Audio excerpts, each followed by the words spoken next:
नमस्कार। कल हम लोग देखे थे मेंसुरेशन के क्लास में क्यूब का फॉर्मूला हम लोग डिस्कस कर लिए थे।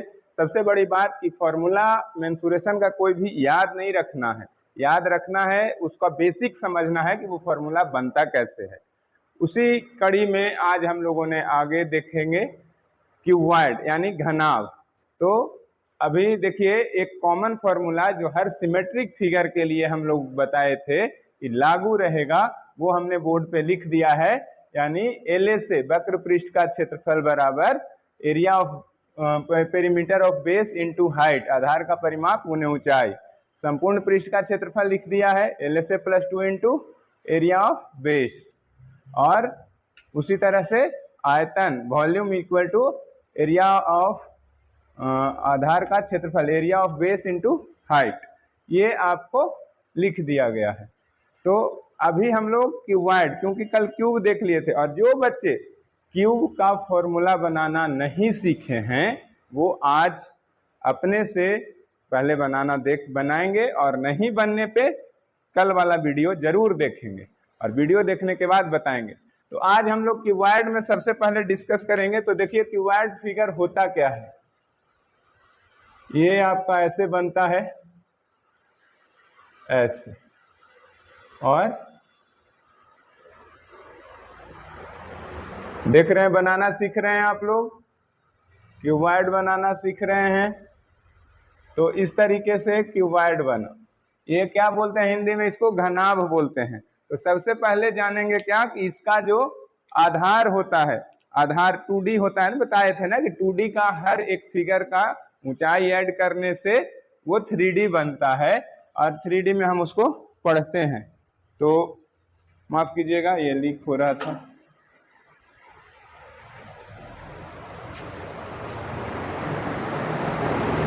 तो हम लोग क्या देखेंगे कि इसका आधार क्या होता है। तो base of cuboid, base of cuboid, cuboid क्या होता है, रेक्टेंगल होता है। आयत जो होता है इसका, आयत जो होता है इसका आधार होता है। तो इसी पे तरह से अब हम चलेंगे। सबसे पहले इसका LSA निकालेंगे, LSA यानी लैटरल सरफेस एरिया, यानी कि वक्र पृष्ठ का क्षेत्रफल। तो हम लोग को के लिए कॉमन फार्मूला क्या है, आधार का परिमाप। तो सबसे पहले हम जानेंगे कि इसका आधार का परिमाप क्या होता है। तो ये आप लोग पढ़े होंगे कि आयत का परिमाप जो होता है 2 इंटू L प्लस B होता है, और गुने ऊंचाई, तो गुने ऊंचाई होता है। तो बस यही आपका LSA हो गया। अब इसको समझना है। पहला तो मेथड ये हुआ कि ऐसे करके याद रख लें, लेकिन इसको भी हम क्यों याद रखें। तो देखिए ये रूम है, ये परफेक्ट एग्जांपल है घनाभ यानी क्यूबॉइड का।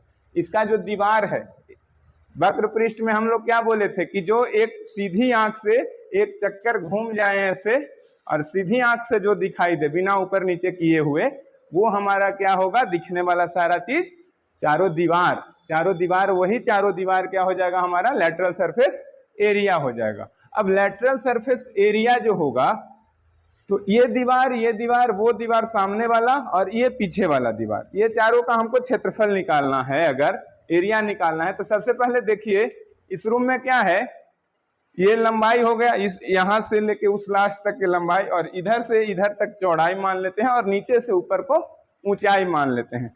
तो ये वाला दीवार का क्षेत्रफल आप लोग देख रहे होंगे, ये मैं फिंगर पॉइंट कर रहा हूं इस साइड के, आपको दीवार भले नहीं दिख रहा होगा लेकिन मेरा पॉइंट समझ लीजिएगा। इस साइड का दीवार का जो एरिया होगा वो क्या होगा, इसमें ऊंचाई है और ये लंबाई है। चौड़ाई का कहीं यूज है, ये वाला कहीं यूज हुआ है, उस दीवार में नहीं हुआ है। तो उसका क्या होगा, या इस दीवार के बारे में अगर हम बात करें तो हो जाएगा ऊंचाई यानी हाइट इनटू क्या होगा, लंबाई, HL होगा। और इस वाले का भी सेम होगा, ये दोनों सेम है, तो 2 इंटू HL होगा। और अब इस दीवार का, तो इस दीवार प्लस करेंगे तो इसका क्या होगा, इसमें हाइट है और इंटू क्या है, इसमें चौड़ाई यानी B है इंटू ये दीवार और वो दीवार सेम होगा तो 2 से गुना हो जाएगा। अभी देखिए 2 और H कॉमन लिए तो क्या आ गया, L प्लस B आ गया। तो यही सेम चीज हम यहाँ भी लिखे हैं, यहाँ भी आ गया। तो इस तरह से आपको लेटरल सरफेस एरिया यानी वक्र पृष्ठ का क्षेत्रफल जो होता है 2 इंटू ऊंचाई और L प्लस बी यानी लंबाई प्लस चौड़ाई होता है। अब इसी में हम लोग अगला क्या करेंगे, टोटल सरफेस एरिया TSA, ये LSA था आपका, और TSA जब निकालेंगे तो देखिए ये जब निकाल लिए इसमें ऊपर का और नीचे का दोनों अगर जोड़ दें तो टोटल सरफेस एरिया हो जाएगा, क्योंकि टोटल सरफेस एरिया कहता है कि ऐसे भी देख लेना है। तो यहाँ पे हम लोग क्या करेंगे, 2HL प्लस 2BH और प्लस क्या होगा 2LB। अब बोलो ये 2LB कहाँ से लिखे, ये तो यही सेम लिख दिया यहाँ से यहाँ तक, 2LB कहाँ से लिखा। तो भाई साहब आयत का जो बेस है, बेस क्या होगा, नीचे वाला का हम जोड़ेंगे निकालेंगे एरिया तो लंबाई गुने चौड़ाई होगा, और ऊपर वाला का भी सेम होगा, तो 2 इंटू LB लिख दिए। तो ये क्या हो जाएगा यहाँ से TSA बराबर 2 इंटू, यहाँ से अगर लिखे तो LB plus BH plus HA, तो ये हो गया आपका TSA। अब आते हैं हम लोग वॉल्यूम पे, वॉल्यूम यानी कि आयतन, ये क्या होगा। तो देखिए ये होता है, हम कल भी बताए थे कि आप मान लो एक चूड़ी लेते हो, चूड़ी के ऊपर, चूड़ी क्या है वृत्त है, उसमें हाइट नहीं है, लेकिन उसी चूड़ी के ऊपर 20 चूड़ी रख दो तो हाइट ऐड हो गया, तो वो सिलेंडर बन गया। तो उसमें सिलेंडर का रूल सारा लागू हो जाएगा, सिर्फ सर्किल में अगर H से हम गुना कर देंगे तो वो सिलेंडर का वॉल्यूम हो जाएगा। उसी तरह से जैसे हम लोग रेक्टेंगल का पढ़े हैं, आयत का पढ़े हैं, क्षेत्रफल क्या पढ़े हैं, लंबाई गुने चौड़ाई पढ़े हैं। तो लंबाई गुने चौड़ाई हम लोग पढ़े हैं, लंबाई गुने चौड़ाई, और इसमें हम लंबाई गुने चौड़ाई है ये, और इंटू हम H हाइट कर दें तो वो वॉल्यूम बन गया, यानी वॉल्यूम बराबर हमारा क्या होगा LBH। तो ये आपका वॉल्यूम, कर्व सरफेस एरिया और टोटल सरफेस एरिया का ये पूरा फॉर्मूला आपको तैयार है। अब एक और चीज की जो सिमेट्रिक फिगर अभी हमने बताया था कि ये 3 कॉमन फार्मूले सिर्फ सिमेट्रिक फिगर पे लागू होंगे। सिमेट्रिक फिगर की बात करें तो इधर बीच से लाइन काटने के बाद ऊपर और नीचे अगर एक जैसा फिगर दिखने वाला हो तो वो फिगर सिमेट्रिक कहलाता है, और उस पे ये कॉमन फार्मूला जो आप देख रहे हैं ये लागू होता है। अभी इतना तक तो हम लोग पढ़ लिए।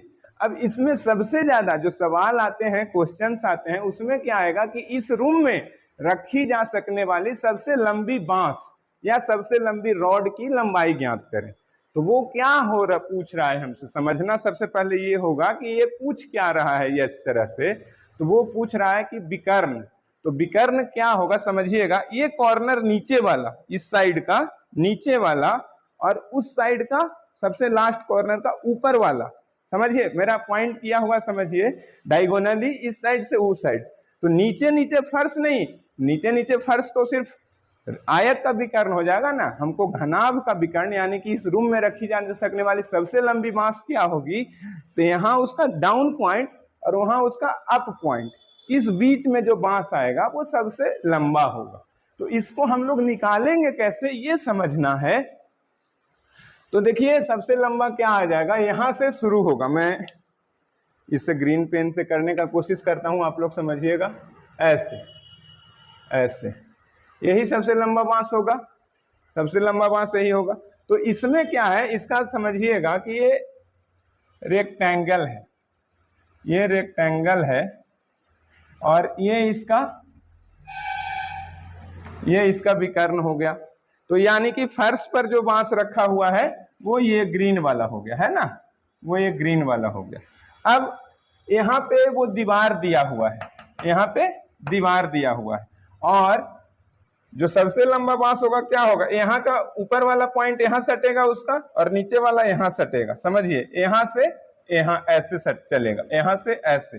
तो ये भी एक ट्रायंगल बन रहा है, आप लोग समझिएगा कि ये भी एक ट्रायंगल बन रहा है जिसका एल लंब क्या है, ये H होगा, यानी हाइट जो है लंब होगा, और ये जो विकर्ण, आयत का जो विकर्ण है वो बेस होगा, और ये हमको जो विकर्ण ऐसे निकलेगा यहाँ से यहाँ तक का, वो क्या निकलेगा हमारा, वो घनाभ का विकर्ण निकलेगा।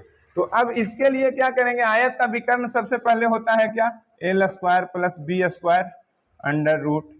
अब अगर ये भी नहीं समझ में आ रहा है आप लोगों को कि ये विकर्ण आयत का कैसे हो जाता है, तो उसके लिए समझिए कि ये आयत का क्या है, एल है, ये बी है, और हमको निकालना है ये वाला विकर्ण। तो ये कैसे निकलेगा, तो पाइथागोरस प्रमेय से हम 90 डिग्री लगाएंगे। 90 डिग्री के अपोजिट वाला जो भुजा होता है, साइड होता है, वो क्या होता है, कर्ण होता है। तो यहाँ पे पाइथागोरस प्रमेय क्या है कि एल का स्क्वायर प्लस बी का स्क्वायर बराबर इतना का स्क्वायर होता है, यानी कर्ण का स्क्वायर। इसको हाइपोटेन्यूज बोलते हैं, यही विकर्ण होता है। अब हाइपोटेन्यूज यानी कि h बराबर अगर करें, एच स्क्वायर बराबर क्या होता है, एच स्क्वायर बराबर L square plus B square. तो h बराबर क्या हो जाएगा, इस पे रूट चढ़ जाएगा। यानी ये आपको पता है और ये हाइट पता है, तो आपको अब ये वाला निकालना है। तो यहाँ पे देखिए सेम बनेगा। ये 3D में आपको समझ में पूरा नहीं आएगा, मैं एक छड़ी लेके कोशिश करता हूं। ये आप लोग समझिएगा कि ये बेस है, क्या है, ये आपका बांस रखा हुआ है जमीन पे, ठीक है, और यहाँ पे एक क्या है, यहाँ पे मानिए कि एक वो वाला पिलर जो दीवार वाला है ना, और हमको निकालना क्या है, तो हमको निकालना है ये वाला बांस, ऐसे ऐसे निकालना। तो ये त्रिभुज बन रहा है, आप लोगों को कैमरा में दिख रहा होगा। तो त्रिभुज में ये जो त्रिभुज ऐसे बन रहा है, इसका लंब आधार ये हो जाएगा और ये लंब हो जाएगा, है ना। तो अभी आप लोग निकाल चुके हैं आधार। देखिए आपका ये आधार हो गया, यानी अभी जो विकर्ण घनाभ का विकर्ण होगा, क्यूबॉइड का विकर्ण जो होगा, डायगोनल जो होगा, वो क्या होगा, ये इसका स्क्वायर हो जाएगा, यानी L square plus B square का अंडर रूट और का दी होल स्क्वायर, और प्लस क्या होगा, ये एच का स्क्वायर होगा, एच का स्क्वायर, और इस पूरे पे अंडर रूट भी होगा, ठीक है। तो अब ये रूट से क्या हो जाएगा, ये से ये कट जाएगा, तो बचेगा क्या, L square plus B square plus H square का अंडर रूट। तो ये घनाभ का विकर्ण जो होगा, L square plus B square plus H square का अंडर रूट होगा। यानी कि अगर कब सब तीनों भुजा दे करके आपको पूछ दिया जाए कि इसमें सबसे लंबी रखी जा सकने वाली रॉड की लंबाई क्या होगी, तो आप तीनों के स्क्वायर करके जोड़ेंगे और उसका रूट निकाल देंगे। तो ये आपका विकर्ण है। एक कभी कभी और पूछ देता है, वो क्या पूछ देता है सवाल, आसन फलक। फलक क्या होता है, जैसे हम लोग घनाभ शुरू किए थे, तो इसमें हम लोग बेस तो बोल दिए थे कि रेक्टेंगल होता है, इसमें फेस कितना होता है, फेस यानी फलक बोल सकते हैं उसको। तो देखिए जो दीवार है वो एक फेस है इसका, तो 1 2 3 4 और ऊपर और नीचे, यानी फेस इसमें कितना होगा, फेस जो होगा 6 होगा। और उसके बाद एज, एज का मतलब होता है किनारा, किनारा कितना है, तो देखिए इधर एक साइड में नीचे, एक ऊपर 2, एक इधर 3, एक ऊपर 4, इसी तरह से एक यहाँ 5, एक 6, एक नीचे वाला किनारा 7, एक ये वाला किनारा 8, और एक कॉर्नर खड़ा खड़ा ऐसे 9 10 11 और 12। तो इस रूम में एज अगर पूछे, एज कितना होता है 12, और उसके बाद वर्टेक्स बोलते हैं कॉर्नर, कोना कितना है, तो देखिए 1 2 3 4 5 6 7 और 8, तो उसको वर्टेक्स बोलते हैं। वर्टेक्स कितना होगा, वर्टेक्स होगा आपका 8। तो इसी तरह से अभी क्या दे देगा कि 3 आसन फलक, आसन फलक की लंबाई चौड़ाई मान लीजिए क्या है, एक का दे दिया L, एक का दे दिया B और एक का दे दिया, 3 आसन फलक का क्षेत्रफल दे दिया, ये मान के चलिए ये क्षेत्रफल दे दिया, एरिया। तो अब आपको क्या कहता है, वॉल्यूम निकालना है। तो ये समझिए L, या फिर ऐसे लिखिए ABC, A X Y Z लिखते हैं, X Y Z। ये X Y Z क्या है, तो इसका क्षेत्रफल है X, इसका क्षेत्रफल है Y और इसका क्षेत्रफल ऊपर या नीचे वाले का Z है। तो अब इसका क्षेत्रफल हम लोग निकालेंगे उस हिसाब से, तो क्या आएगा, इसमें चौड़ाई है, सॉरी लंबाई है और हाइट है, तो L इंटू H, ठीक है। और इंटू अगर हम करेंगे आयतन में क्या होगा, दो सबका गुना होता है, तो इंटू करेंगे तो क्या होगा बाई, बाई कहाँ है हमारा माने थे ये वाला, तो B इंटू H और into L into B, L into B, ये हो गया हमारा। तो यहां से हमको क्या आ गया L square B square H square. लेकिन आयतन हमारा होता क्या है समझिए, आयतन अभी लिखा ही हुआ है, देखिए LBH होता है, LBH होता है, यानी आयतन जब निकालेंगे तो इसका रूट हो जाएगा, यानी आयतन जब निकालेंगे आयतन बराबर क्या होता है LBH, यानी कि हम जब इसका दिया हुआ फलक है, तीनों फलक दिया हुआ है क्षेत्रफल, तो हमको आयतन निकालने के लिए क्या करना होगा, आयतन बराबर क्या हो जाएगा x y z का अंडर। बस ये आप कर लीजिएगा, इतना अगर आप समझ चुके हैं तो आपको कहीं कोई दिक्कत नहीं फंसने वाली है। तो इसी के साथ हम आज का क्यूबॉइड क्लास यहीं पे समाप्त करते हैं, आगे इस पे सवाल किया करेंगे।